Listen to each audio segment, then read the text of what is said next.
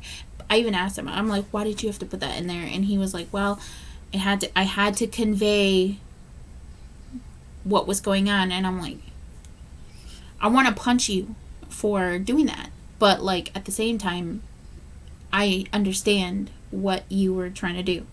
I just wish I didn't have to ever read that again. Like, 5 fucking stars, 70 fucking stars. I just wish I didn't have to read that one thing. Page 124, don't read it. Just skip the whole entire chapter. It's just the point that he's trying to make, that he's, like, going through a hard time and he's trying to get over it. And he remembers this one terrible, awful fucking thing, which is so relevant to what it's like. And, also is a real thing that happened to, it happens to people, and also, like, sometimes things like that happen to people for a calculated reason. You know, it's fucking awful. Like I said, I've been talking about this book for so long, but anyway, this book was absolutely wonderful. It was the best. I loved it so much. I can't wait for the sequel. Can't wait for Netflix to make it a movie, hopefully. Or at least hopefully somebody makes it a movie, and like, Aaron gets casted as somebody cool, you know. Go read it, okay? Just go read it, okay? Don't pay attention to what anybody else says. Just go read it. I also have, like, watched a couple reviews on this, and they're like, well, it was good, but then this happened. And I'm like, no, shut the fuck up. Shut the fuck up. You don't know. Just go read it, okay? Please. I loved it so much. So that was the top 20 of 2020. This was a half an hour. I tried recording it on my camera, but my camera, the battery died. So this is my chaos, okay? And I'm sorry to everyone who has no idea what the fuck is going on. So 2020 was a shitty ass year. And just know that you are valued. You are valued. You are appreciated. You are wanted in this lifetime by people that you don't realize want you in this lifetime. Stay inside. Wear your masks. Drink some water, because I hadn't drank water in a while. I was living off Oreos. It was not a good time. So make sure that you're taking care of yourself. And I can't wait to see you back here later. Okay? Okay? Okay. Bye.